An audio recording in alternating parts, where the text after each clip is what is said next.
اسرائیل نے چند گھنٹوں میں لبنان میں 350 افراد شہید کر دیے، جن میں خواتین، مرد، بوڑھے، بچے سب شامل ہیں۔ الجزیرہ نے ان میں سے کچھ افراد کی دردناک تفصیلات بتائی ہیں جو آپ کے سامنے بیان کرتے ہیں، کیونکہ یہ وہ لوگ تھے جو صبح اٹھے تو سیز فائر کی خبر سن کر خوش تھے اور اس امید میں تھے کہ اب امن آئے گا اور قتل و غارت اور ظلم تھم جائے گا۔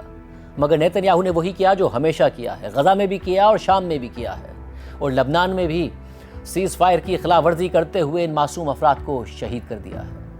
یہ حسن علی رزق ہے، اور یہ بچہ ابھی صرف چلنا ہی سیکھا تھا اور صرف 6 دن پہلے اس نے اپنی پہلی سالگرہ منائی تھی۔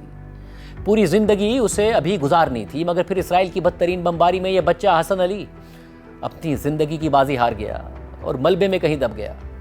حسن علی کے والدین کو اس کی لاش اسپتال جا کر ملی۔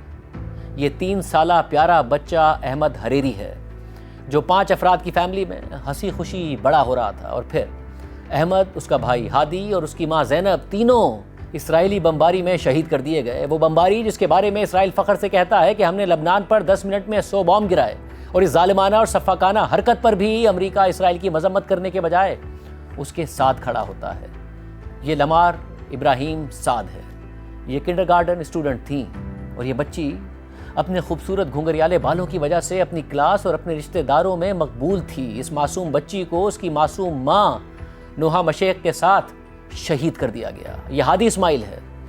اسے اسکول جانا بہت پسند تھا اور یہ ڈاکٹر بننے کے خواب دیکھتا تھا۔ یہ بھی ان 30 بچوں میں شامل تھا جو اس دن اسرائیل کی ظلم اور بربریت کا نشانہ بنے اور اپنی زندگی کی بازی ہار گئے۔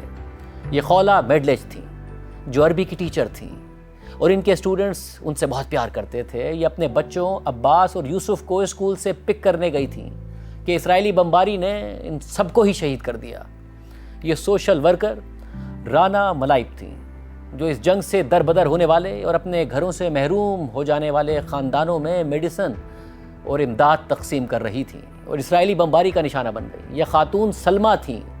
یہ پیار اور زندگی کے حوالے سے اپنی شاعری کے بارے میں جانی جاتی تھیں، اور یہ بھی اپنے شوہر کے ساتھ اسرائیلی بمباری میں شہید کر دی گئیں۔ رانا ناجی اپنی بیٹیوں کے لیے دودھ خریدنے گھر سے نکلی تھیں، مگر پھر کبھی لوٹ کر نہیں آئیں، اور ان کی بیٹیاں ان کی راہ تکتی رہ گئیں۔ اور پھر رانا ناجی کی لاش اس فارمیسی کے ملبے تلے ملی جسے اسرائیل نے اپنی بمباری سے تباہ کر دیا تھا، جبکہ اولا اٹار ایک بیوہ تھی جن کے شوہر 2020 میں بیروت میں ہونے والے تباہ کن دھماکے میں اپنی جان کی بازی ہار گئے تھے، اور اس وقت سے اولا اٹار اپنے شوہر کے لیے انصاف کی جنگ لڑ رہی تھی کہ حکام کا احتساب کیا جائے کہ کیوں ایسا تباہ کن دھماکہ ہوا کہ جس میں ان کے شوہر سمیت سینکڑوں لوگوں کی جانیں چلی گئیں۔ مگر پھر اسرائیلی بمباری میں اولا اٹار بھی شہید کر دی گئیں، اور ان کی 2 بیٹیاں جو باپ کو پہلے ہی کھو چکی تھیں، ان یتیم بچیوں نے اب اپنی ماں بھی کھو دی ہے، اور ان کے آگے ان کی ساری زندگی پڑی ہے۔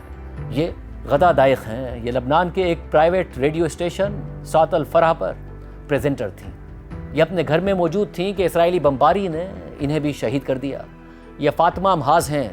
یہ 2024 سے اپنے بھائی کی واپسی کے لیے جد و جہد کر رہی تھی، جسے 2024 میں اسرائیلی فوج اٹھا کر لے گئی تھی، اور اب اسی اسرائیلی فوج نے اس فارمیسی پر بمباری کر دی جہاں فاطمہ محاذ کام کرتی تھیں، اور ان کی جان لے کر ان کے ساتھ ہی ان کے بھائی کے ساتھ ملاقات کی امیدوں کو بھی ہمیشہ کے لیے ختم کر دیا۔